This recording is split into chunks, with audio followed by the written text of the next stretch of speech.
آپ صبر کو سمجھے تو صحیح، صبر کو بزدلی تو نہیں، چپ کر جانے کا نام تو نہیں، صبر کو دلیری ہے۔ امام اعظم ابو حنیفہ رحمۃ اللہ علیہ، آپ چوک پہ گزرے تو آپ کے ایک مخالف نے بڑی سخت ترین آپ کی توہین کی، آپ نے صبر کیا، تھوڑا سا آگے گئے تو وہ آدمی دھڑام سے زمین پہ گرا، روح پرواز کر رہا۔ لوگوں نے کہا حضور یہ کیا ہوا؟ فرمایا کچھ بھی نہیں۔ کہا حضور وہ گر گیا۔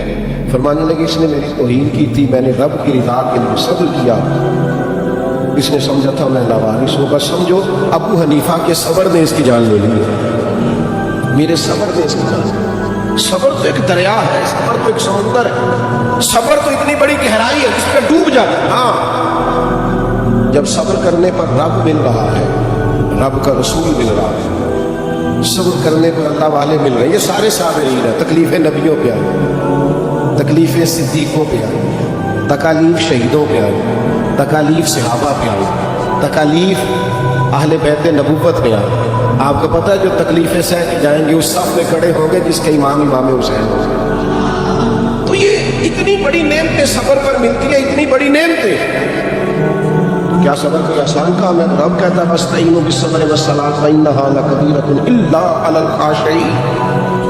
میں صبر اور نماز سے مدد مانگو، لیکن ہے یہ دونوں مشکل کام، یہ آسان ہے مشکل، ہاں جو اللہ سے ڈرے اس کے لیے مشکل ہے مشکل، یہ سوکھا ہاں، یہ عشق نہیں آسان۔ بس اتنا سمجھ لیجئے ایک آگ کا دریا ہے اور ڈوب کے جانا ہے، یہ آسان کوئی نہیں۔ اسے ایسے نہ سمجھے کہ یہ پڑی ہوئی کوئی چیز ہے تو آپ اٹھا کے اس کو اپنی جیب میں رکھ لیں گے۔ وَإِنَّهَا لَكَبِیرَةٌ، صبر کرنا مشکل کام ہے، نماز پڑھنا مشکل کام ہے، آسان نہیں ہے، لیکن میرے عزیزو یاد رکھو اس صبر میں جو لذت ہے، اس صبر میں جو کیف ہے، اس صبر میں جو سرور ہے، اس صبر کے اندر اللہ تبارک و تعالیٰ کا جو فضل بستا ہے، اس صبر کے اندر جو اللہ تبارک و تعالیٰ عطا کرتا ہے، وہ کمال چیز ہے۔ ہماری آج کل سوسائٹی میں صبر نہیں ہے، حوصلہ نہیں ہے، تھوڑا اللہ کے فیصلوں کا انتظار نہیں ہے، ہمیں بڑی جلدی ہے، ہم جلد باز ہیں، ہم عجلت پسند ہیں، ایک منٹ سے پہلے شکوہ کرتے ہیں، ہر روز داستان سناتے ہیں، فلاں آیا تھا وہ بھی ٹھیک نہیں، فلاں آیا تھا اس نے میرے ساتھ یہ کر دیا۔ اپنی زندگی کو ہم نے شکووں سے نہیں بھرا، کانٹوں سے بھر دیا، ہر وقت تکالیف کا اظہار کرتے ہیں، اپنے دکھ سناتے ہیں، لسٹیں بنائے بیٹھے ہیں۔ خدا کے بندو اگر زندگی صبر والی ہوگی تو آپ میں تحمل پیدا ہوگا، آپ بردبار ہو جائیں، آپ کی خاموشی کسی طوفان کا پتہ دے گی، آپ کا تھوڑی دیر کے لیے بیٹھنا، خاموش ہو کے صبر کرنا، کسی سے پوچھ لیجئے گا یہ آپ کو باوقار کر دے گا، آپ میں وقار نظر آئے گا، آپ بڑے وفادار ہو جائیں گے اگر صابر ہو جائیں گے، آپ کی طبیعت میں اتنا ٹھہراؤ پیدا ہوگا کہ آپ محسوس کریں گے کہ یار زندگی کی اتنی بڑی نعمت ہے صبر۔ آپ کے اندر ایک خاص قسم کی وفاداری پیدا ہونی چاہیے۔ ٹھیک ہے کہ آپ طاقتور بھی ہو سکتے ہیں، مالدار بھی ہو سکتے ہیں، اینٹ کا جواب پتھر سے دینے والے بھی ہو سکتے ہیں، لیکن یہ ساری چیزیں آپ کو سکون نہیں دے گی جتنا صبر سکون دے گا، اتنا صبر۔ آج کتنی پریشانی ہے لوگوں کو مالی طور، آپ مجھ سے ناراض نہ ہوئیے گا، اتنے مسکین اور غریب نہیں لوگ جتنا رونا ہوتے ہیں مسائل، بڑی پریشانی ہے برا بات، لیکن جتنا شوق ہمیں امیر بننے کا ہے، ضروریات کی کفالت کا مسئلہ نہیں، جتنا مسئلہ ہمارے ساتھ یہ ہے نا کہ فلاں کی گاڑی دیکھ کر میں پریشان ہوں، بھائی اس کا نصیب تھا اسے مل گیا، مجھے صابر رہنا ہے، کسی کا مکان دیکھ کر پریشان ہو جانا، بھائی اس کا نصیب تھا اس کو مل گیا، میرے اللہ نے جہاں رکھا جس حال میں رکھا الحمدللہ، میں بڑا مطمئن ہوں، میں بڑا خوش ہوں۔ وہ کسی کا بزنس بڑا چل گیا تو ٹھیک ہے نا بھائی، اس کا چل گیا ہے۔ نبی پاک صلی اللہ تعالیٰ علیہ وسلم نے فرمایا کوشش ضرور ہمیں کرنی چاہیے، جدوجہد ضرور کرنی چاہیے، محنت ضرور کرنی چاہیے، پر نبی پاک علیہ السلام نے فرمایا، سرکار کا فرمان دیکھو، کریم فرماتے ہیں جس طرح تم سردیوں کے بیمار کو پانی سے بچاتے ہو، اسی طرح رب جس سے پیار کرے اسے دولت سے بچاتا ہے۔ تو محسوس تو کرنا تیرا بچا رہنا، دنیا سے دور رہنا، تیرے پاس پیسے تھوڑے ہونا، یہ تو تیرے اوپر کوئی انعام تھا اور تو نے اسے اپنی ناکامی بنا لیا، تو نے سمجھ لیا وہ پیسے نہیں ہے تو کچھ بھی نہیں ہے، میں مالی طور پر کمزور ہوں تو صرف زیرو۔ آپ تھوڑا سا سمجھیں، اپنے آپ کو کھڑا کریں، آپ غور فرمائیں۔ میں ملک سے باہر تھا، ایک ساتھ دوڑے دوڑے آئے اور بہت بڑی گاڑی سے اترے اور وہ میرے سینے سے لگے اور پھر وہ پھوٹ پھوٹ کے رونے لگے، اور